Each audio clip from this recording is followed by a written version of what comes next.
Hi, hello, my name is Chachi and this is Fragments of Chi, where I believe that we are all mosaics of fragmented energy. And if you are in your 20s slowly rebuilding your life or in the season of becoming, then this channel is for you. And for today's video, we will be talking about how I became confident when speaking in English as an international student. I want you guys to know that English was never really my first language. I grew up in a decent neighborhood. It wasn't the best, it wasn't also the worst, but my parents chose a school good enough for both my siblings and I. We also did have the privilege to have a tutor that focuses on our arithmetic and English speaking skills because they have us read all the time. And I think those are one of the things that helped me, but that's not really what helped me, if you know what I mean. In high school, grade 7 to be specific, I realized how far my English speaking and writing and listening and thinking skills are compared to my peers, my classmates at the time. And I remember thinking that I couldn't even read or finish a book back in grade 6. And compared to grade 7 friends at the time, I was so far behind. I decided to indulge in reading Wattpad, ebooks, and manga, even. I exposed myself to so much reading. I started off with Taglish, and then slowly I actually work on reading full English books at the time. And I think personally, I think that's what boosted my English proficiency skills. Yes, I did study grammars and structure and rules when it comes to constructing English sentences when I was younger. But what really helped me is when in high school, we were tasked to do writings, articles, journals every day in English. If you guys don't know, I went to a science high school and it is a must to do those things or else you're gonna fail. I basically had no choice but to learn English when I was younger, and it helped me a lot, honestly. By being so procrastinate, lazy kind of student before, I was pushed to learn English because of that. As I've said, I've been reading, but like whenever you're reading and you bump into like, an unfamiliar word, I personally would just either go to the internet and see how it's pronounced, or I take the dictionary that sometimes isn't really accurate for me when learning a word because like how would I know if I'm pronouncing it right? Anyway, those are like my baby steps in figuring out how English language work. I feel like that really helped a lot in figuring out and unlearning things that I have mistakenly learned when I was younger. Despite the high school that I went to be so oppressive in a way, and I'm not trying to make it overreacting, I guess. It was just really fucked up, I would say. It helped me a lot. Like critical thinking skills, my grammar, my English speaking skills, they helped a lot. But I remember I never really had the courage to speak English in our classroom because I was bullied so bad all throughout high school. And I was depressed for a couple years. And I have always been an anxiety induced girly, and I could talk so much about that. I could even pinpoint a teacher that really ruined my spirit at the time. But like that's for another video. Cause guys, if you know Blue School, then you're fucked up. And I'm so sorry to, but it's actually just fucked up. Anyways, so I only started participating in my classes from grade 10 to grade 12 because grade 10 my classmates were pretty okay, and then I have to leave the school anyway because I'm graduating. I don't really care anymore. So grade 11 and grade 12 were like fresh start for me in a way. So that's when I started becoming more confident. But I remember a time that I had a panic attack during a performance. I was, I think, performing a script that I memorized, but then at the time, I wasn't really confident to face other people, like 20 plus people in the room, and speak the piece I learned or memorized. I blacked out in front of those people, 20 people, by the way, 20 plus, and my eyes literally just went black. No, like my vision, not my eyes, my vision went black. And all of a sudden, I can't remember anything from the thing that I just memorized. And I was shaking, I was stammering so bad that I had to pull myself together and get out of the classroom and shake it off, technically. I was frozen, my body was shutting down. It was so bad. And that's one of the things, or one of the experiences that I've had with panic attacks. And then later on, had even more panic attacks. That's one of the accidents that I had that kind of put me back in in my progress, set me back in my progress when it comes to speaking English language.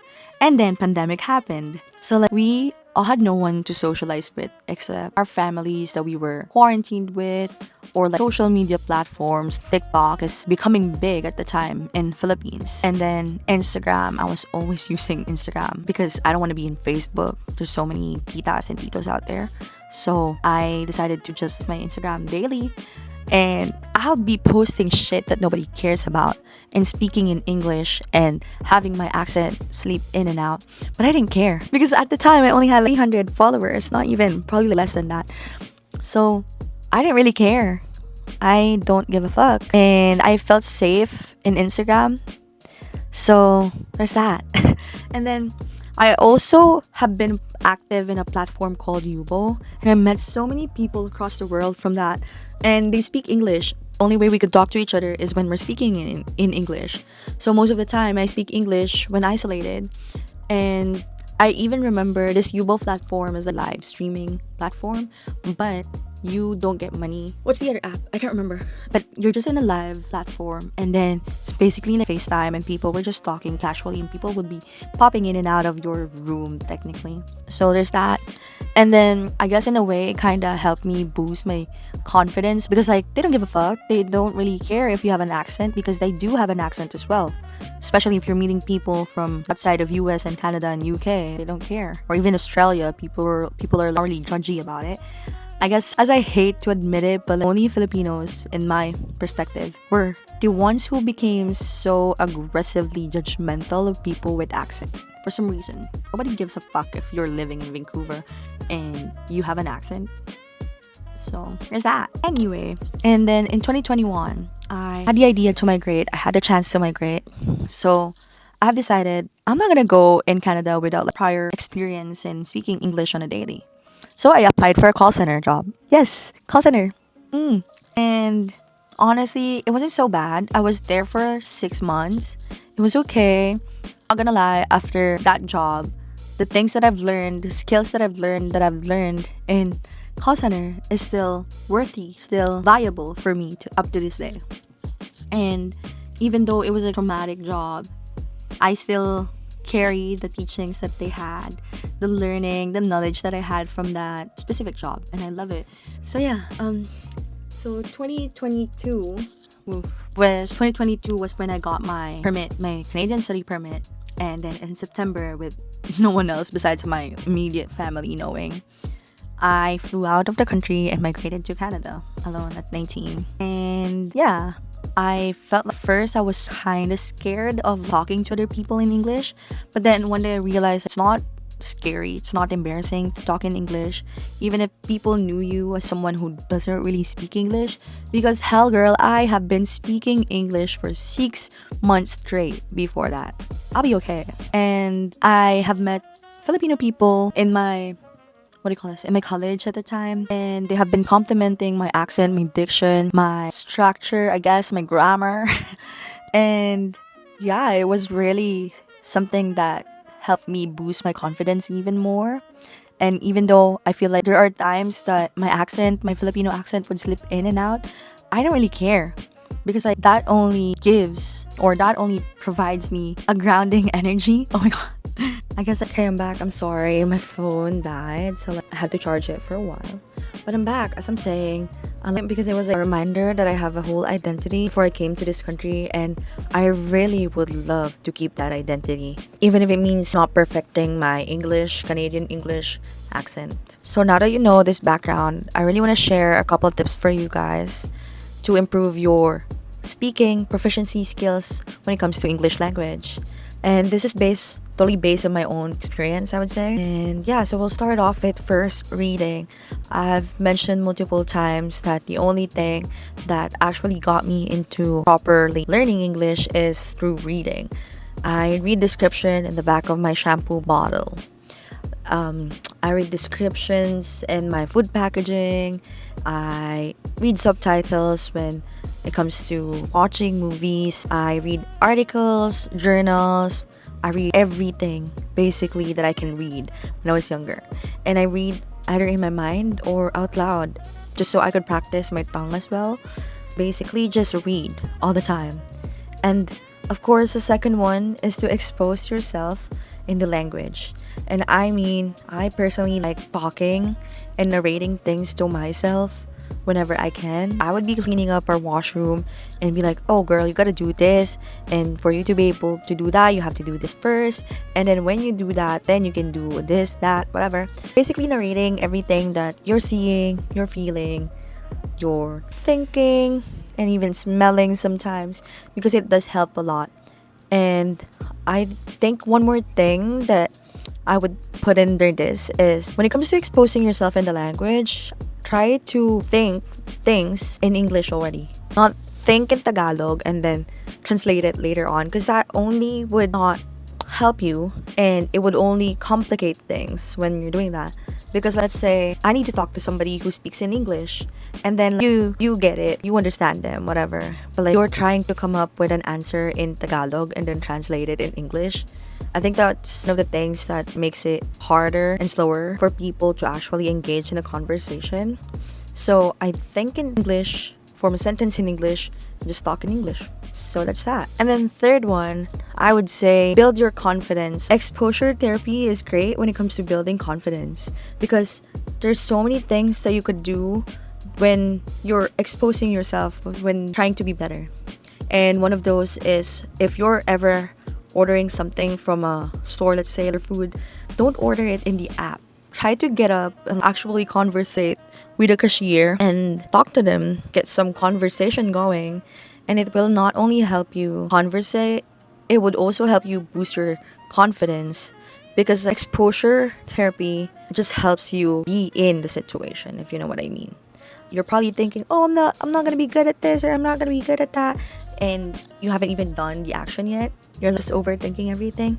Yeah, that's not gonna help. So be present and also try to be exposed, as I mentioned earlier, to be able to build more confidence. Yeah.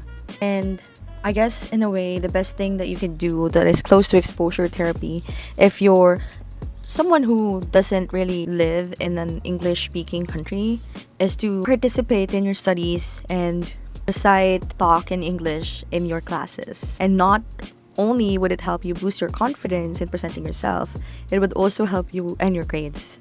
So there's that. And then the fourth one, I would say it's okay to make mistakes. In a way, I feel like this is an advice that everyone has to take. For me, or like just in general, this could be applicable in your life. It's okay to make mistakes because everybody does it. And for you to see how much you've grown, you have to make mistakes, or else you're just gonna feel you're stuck because there's no improvement, or you're gonna feel so bad for yourself if you ever mess up and you don't allow yourself to do so. Like, we have to remind ourselves that making a mistake is not the end of it all. And it's a part of a process, the process that we're all in right now, to becoming better versions of ourselves. And it's the trial and error that actually makes the process more more joyful. And I also have to remind you, if I say it's okay to make mistake, I'm also reminding you that your accent slipping in and out of the conversation is totally okay. It doesn't matter. As I've said earlier, not much people cares about it. I personally don't really trip on having my accent slip in and out, because I feel like it's just everybody. And especially if you're living in Canada, where it's like Vancouver itself is a melting pot of cultures and tradition and races, other ethnicity.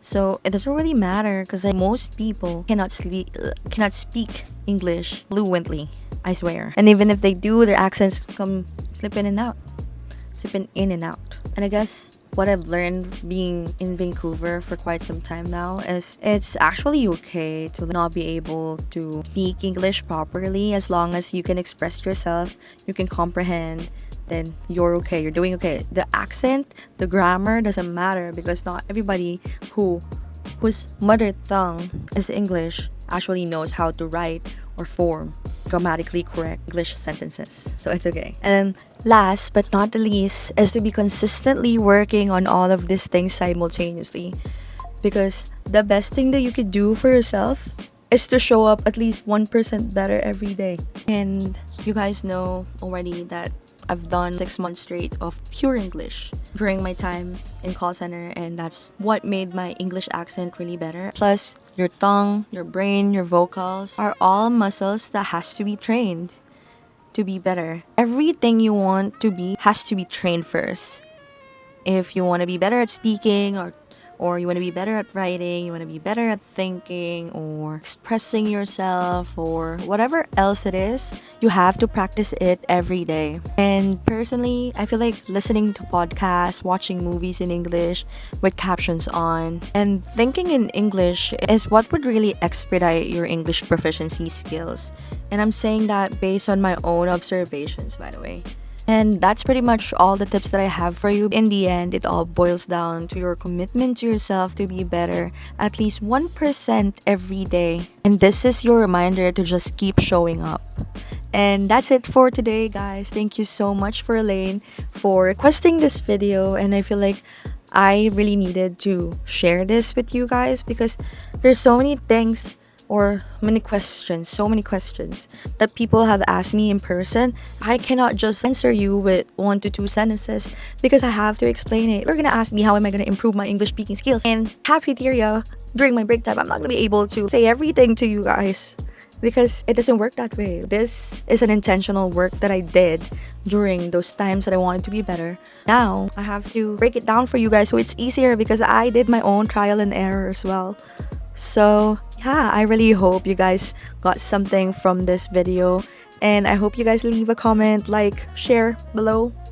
This is the only time that I actually ask for that because I have been feeling down lately. But no, we're gonna push through. So if you guys could just leave some love down below on the comment section, anywhere in my account, that would be great. That would be lovely. I love you guys so much. But I got lip gloss on, so bye.